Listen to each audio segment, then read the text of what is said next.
Они варят железо из руды, как в 17 веке, а продают ножи через господдержку и экспортные контракты, как в 21-м. Вы думаете, чтобы заработать миллион, нужен миллион? Нет. Этой семье хватило 50 тысяч рублей от Министерства предпринимательства, чтобы не закрыть кузницу. 50 тысяч – это сумма, на которую в Москве можно поужинать в ресторане, а в Якутии ее хватило, чтобы запустить производство ножей, которые сегодня носят охотники, путешественники и коллекционеры по всей России и даже за рубежом. Сегодня их ножи уходят в разные страны, обереги из бивня мамонта стоят как приличный смартфон, а заказчики ждут очереди по полгода. Как древнее ремесло превратить в бизнес, который кормит семью? И как торгово-промышленная палата помогает ремесленникам? И где брать руду, если заводы закрыты, а покупать металл на старте слишком дорого? В якутском ноже тысячелетия традиций. И в бизнесе Байдам УЗ 15 лет упорного труда. Вся семья в цехе. Муж кует, жена оформляет документы и шьет ножны. Дети тоже помогают. Что важнее, секреты предков или современный маркетинг? И как получить грант, если у тебя только голые руки и идеи? И почему мастера, который работает руками, государство сегодня поддерживает не как ремесленника, а как предпринимателя? Смотрите, сколько вопросов. И о деньгах, стали и духе предков в этом выпуске передачи про деньги. Наши гости Александр и Татьяна Васильевы, основатели семейного бренда «Байдам УЗ». И в эфире передачи про деньги. Здравствуйте. Здравствуйте. Татьяна, да, здравствуйте, Александр. Конечно, вот мы с вами в передаче про деньги. И это передача про бизнес и цифры. И сегодня я хочу узнать, как в вашей семье, которая стояла на грани выживания в 2011 году, как в вашей семье пришла идея начать ковать ножи? И почему вы решили, что именно на этом можно заработать? И не переполнен ли рынок на якутскими ножами вот в данное время? Так, мы резко решили, это было в 2011 году. Спад сувенирного, это было производство, продажи. Поэтому и сразу видно было, чувствовалось этот подъем кузнечного дела. И все к этому и шло, что-то мы почувствовали с Татьяной. И решили вложиться туда именно в кузнечное дело.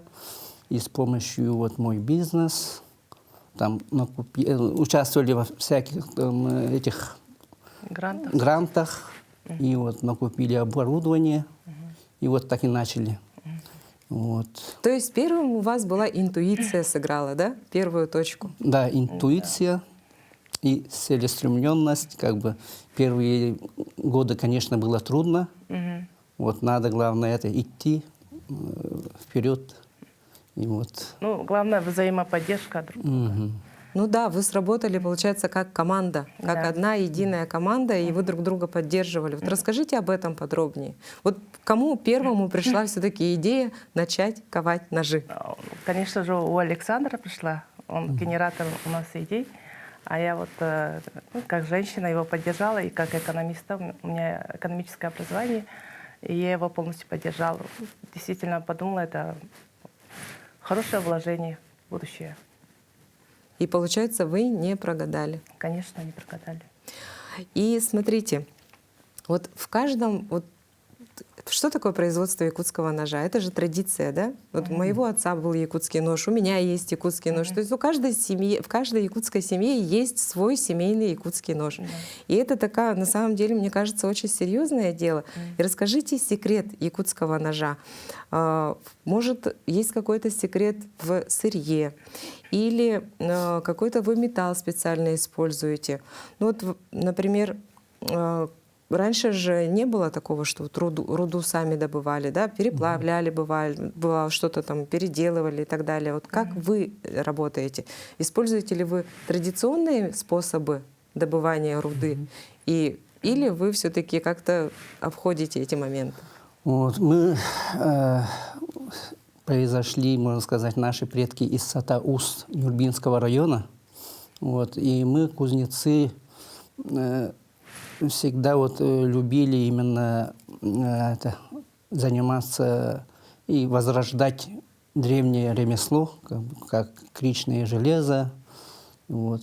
Раньше вот наши предки всегда вот обосновались, то есть жили, где находится хорошая руда, крица. Вот.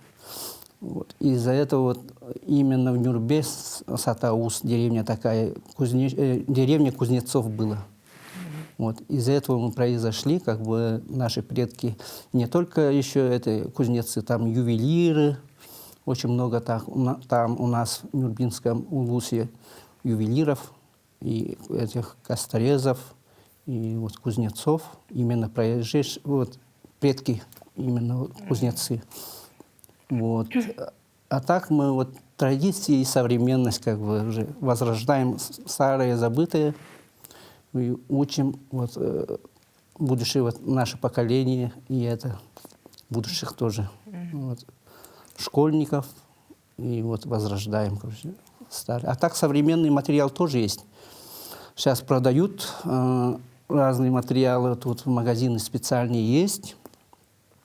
Но я думаю, древние традиции и наши из рудной стали ни с чем не хуже современных. И вы, получается, через свой труд, через свой пример еще показали детям, что на творчестве можно зарабатывать. Можно зарабатывать и монетизировать. Отлично. Талант. И вот наш якутский нож отличается от других, других народностей ножей. Да? Односторонние заточки, геометрия другая. И из-за этого сейчас пытаются все вот другие народности, типа якутский нож, типа наш, или мы изобрели. Но хорошо, что мы это сделали, географическое указание вовремя сделали, так что мы защищены. Как бы уже. То есть вы все свои авторские права вы сами защитили, да? Союз кузнецов Республики Саха-Якутия, он защитил вовремя, потому что контрафакта очень много стало. Видно, что пользуется спросом, прям только якутские ножи стали делать. И вовремя как бы патентировали географическое указание. Да, действительно, когда я вот готовилась к передаче, готовилась к нашему интервью, я смотрела информацию очень много. И на разных маркетплейсах продаются. И но они абсолютно не похожи на то, что есть у нас, на то, что делаете вы. Потому что с вашей продукцией я знакома, я видела ее, и это очень интересно. И это действительно тот вот аутентичный дизайн, те соблюдения традиций, которые необходимо соблюдать. Я считаю, что это необходимо соблюдать при изготовлении традиционного якутского ножа. И вот то, что есть у вас, и то, что есть у остальных якутских кузнецов, вот того нету совсем на вот этих вот популярных маркетплейсах, и их продукция совсем дешевая. Вообще, якутский нож, вот насколько я знаю, он не стоит так дешево. Да. Дело в том, что у них там фабричная работа идет. Рука человека мало касается, можно сказать. А тут у нас один мастер делает от А до Я. И вся душа человека, мастера, тоже передается клинку. Вот. И вместе с этим вот уже покупатель чувствует, что уже покупает не только нож, но и нож с душой кузнеца. Я с этим соглашусь, потому что я выросла в деревне, и вот мой отец был охотник, и он сам себе сделал якутский нож. Я помню, как он делал рукояти, делал вот. И когда он умер, кончик ножа сломался в тот же день. И уже этим ножом нельзя было пользоваться дальше. Вот видите, насколько действительно была связана душа человека с этим. Вот вы абсолютно правы, я с этим абсолютно согласна. И вот тогда давайте подробнее, может, о секретах предков все-таки расскажите побольше. Очень интересно. Вот как вам помогают эти секреты? Что вы еще используете? Ведь кроме ножей вы же делаете и украшения. У вас есть уникальные ювелирные изделия, уникальные обереги, которые вы делаете собственными руками. Расскажите, пожалуйста, об этом подробнее. Татьяна.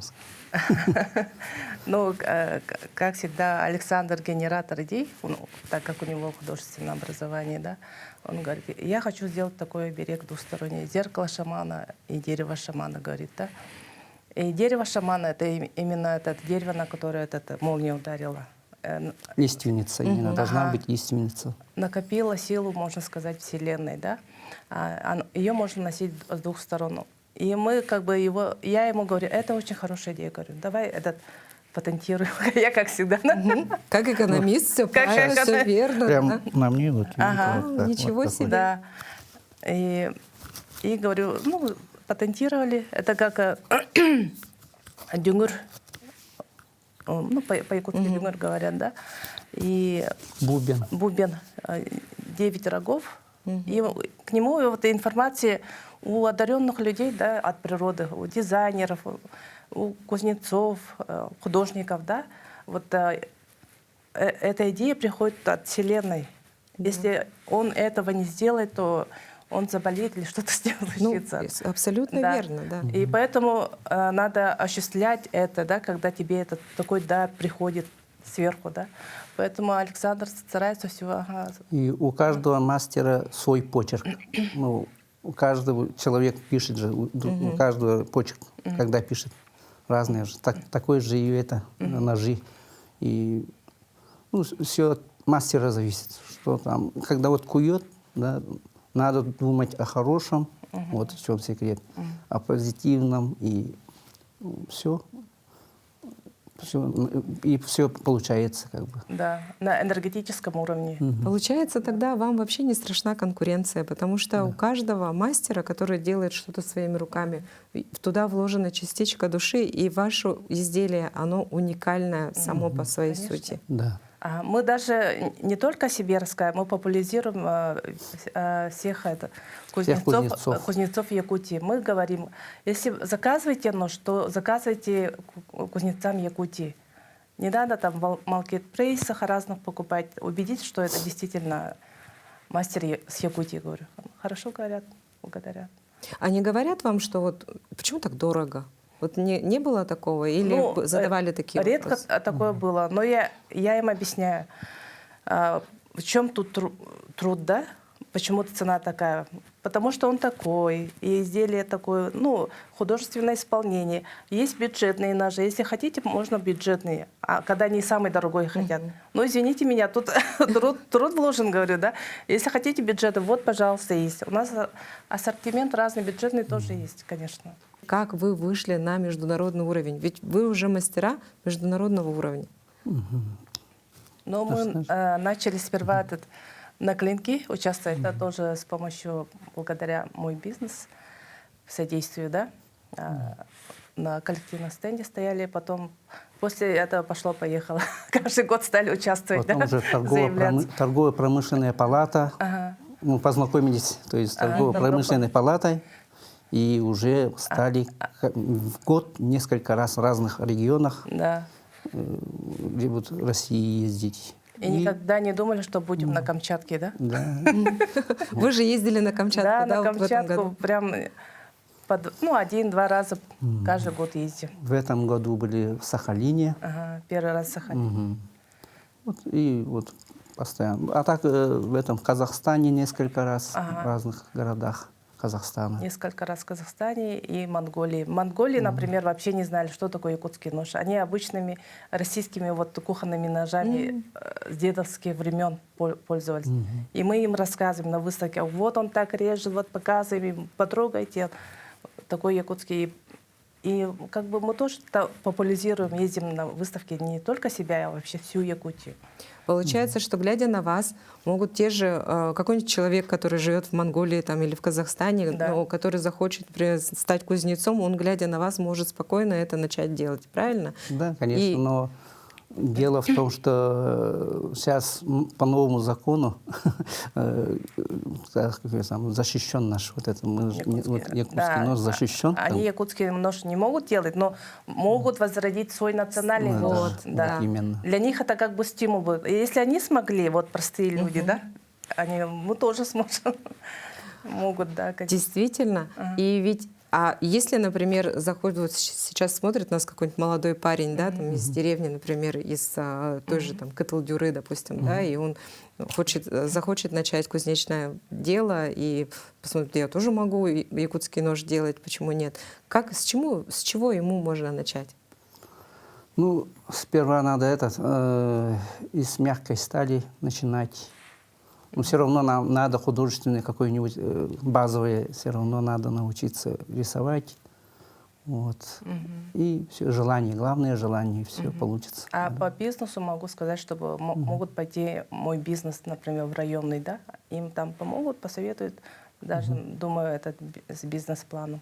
Как вот сделать эти первые шаги, с чего начать? И ваш совет, вот даже с того, что вы читаете, это для наших зрителей будет как пример, именно с чего начать. Возможно, ваш совет сейчас сделает кому-то большую работу, и человек уже через несколько месяцев станет тоже успешным предпринимателем. Да, во-первых, я бы посоветовала, мы бы посоветовали, да, с Александром, потому что мы прочитали вместе. Книгу Роберта Кийосаки «Богатый бедный папа», да? И еще вторую книгу «Думай и богатей» Наполеона Хилла. Ну, из базы можно начать, потом дальше уже. Да, действительно, потому что это действительно база финансовой грамотности, это база в том, как правильно начать управлять финансами. Это вообще самые такие базовые, как азбука для ребенка, который идет в первый класс. Вот так именно, и это. да. Обязательно Азбука, надо прочитать вот эти книги. Еще один совет мы хотим дать. Да? Например, вы получили грант, субсидию. Да? Не надо их тратить на что-то, где-то чеки доставать. Да? Липовые. Вложите их конкретно по бизнес-плану, купите оборудование. А это оборудование вам 100 раз принесет прибыли, дохода. И главное, купите качественное оборудование. А вы вот как брали оборудование? Вы местным рынком пользовались или где-то заказывали? Мы и заказывали, и местным тоже германское старались покупать.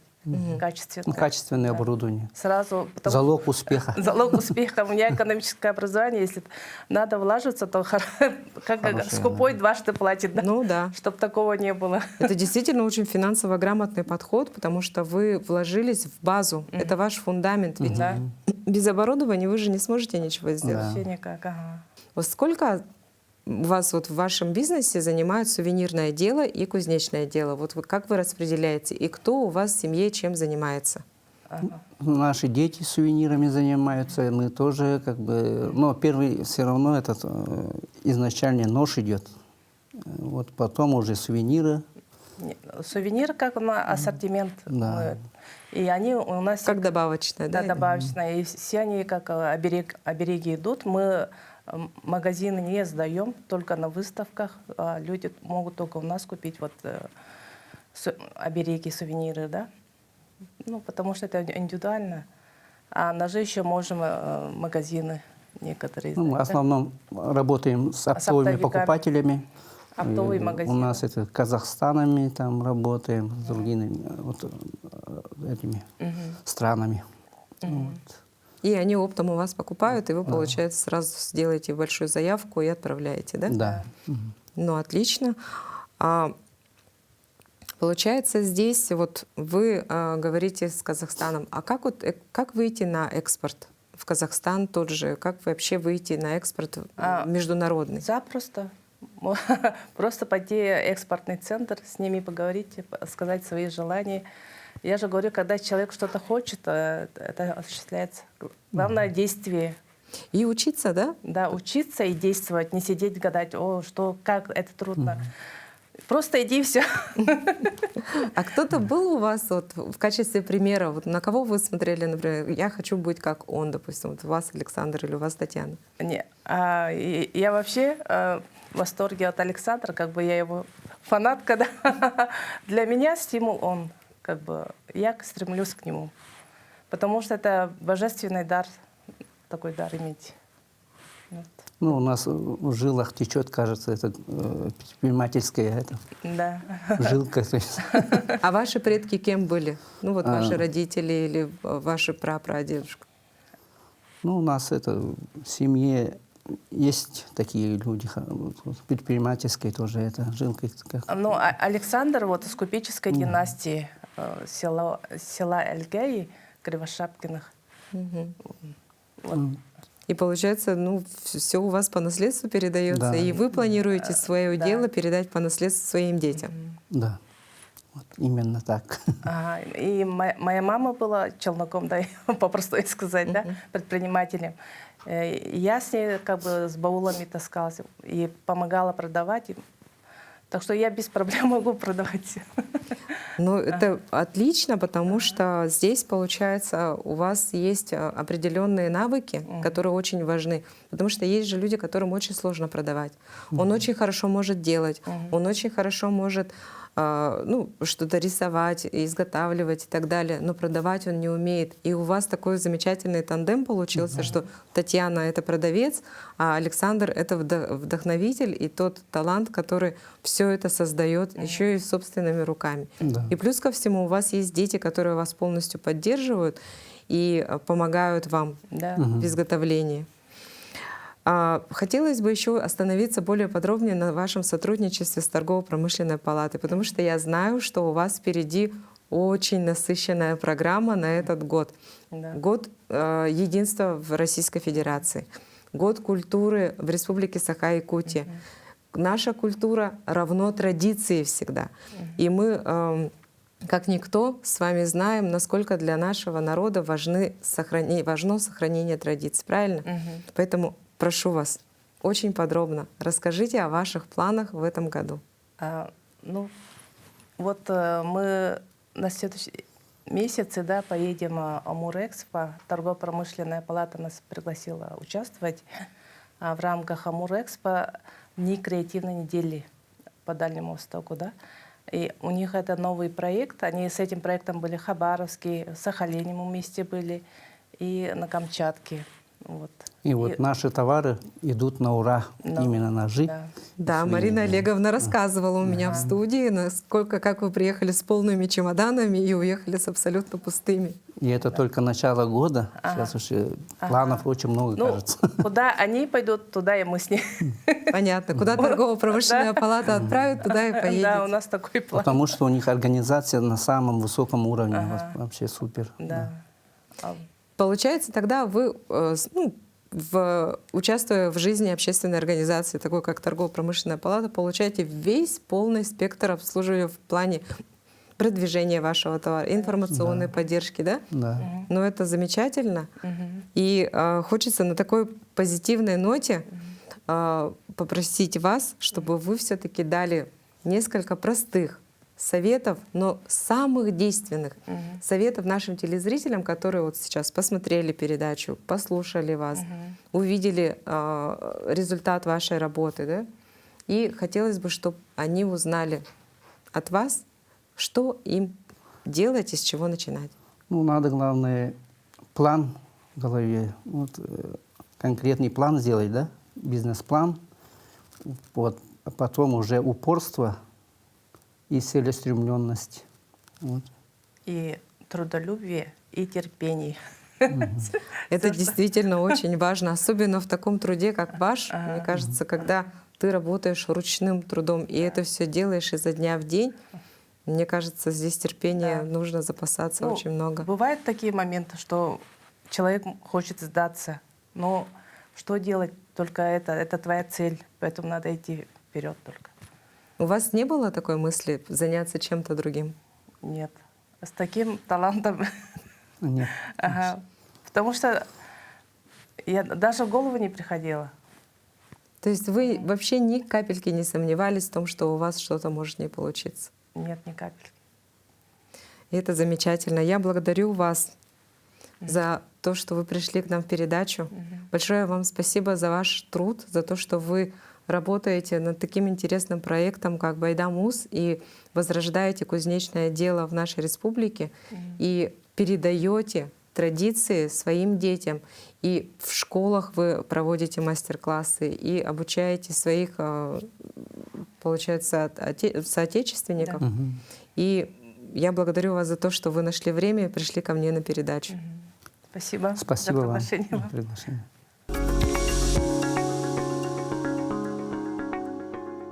Якутский нож – это не сувенир для туристов, это рабочий инструмент, который востребован каждой якутской хозяйкой, охотниками и промысловиками. Так заведено в Якутии. И семья Васильевых доказала, что на традиционном ремесле можно строить серьезную экономику без кредитных плеч, без инвесторов, с 2 руками, головой и поддержкой от государства. Те самые 50 тысяч рублей от Минпреда на старте – это не история про удачу. Это история про умение видеть возможность. Многие ремесленники жалуются. Гранты дают только своим, нечего получить, и ничего невозможно оформить, никакой поддержки не получить. Смотрите на Васильевых. Васильевы собрали документы, написали заявку и выиграли. По идее, сумма смешная по меркам крупного бизнеса, но спасительная для маленькой семейной мастерской. А самое главное – это то, что традиции и современный бизнес не противоречат друг другу. Секреты предков – технологии плавки руды и ковки. А современный подход в сертификации, экспортных контрактах, работе с торгово-промышленной палатой и защите бренда. Без этого хороший нож остается просто красивой игрушкой на ярмарке выходного дня. А на примере семьи Васильевых мы увидели, что сувенирная продукция – это не второстепенное направление. Изделия из бивня мамонта и молниевые лиственницы дают высокую маржинальность и позволяют бизнесу быть гибким. Когда спрос на ножи падает, выручку держат обереги и подарки. Диверсификация работает и в кузнечном деле.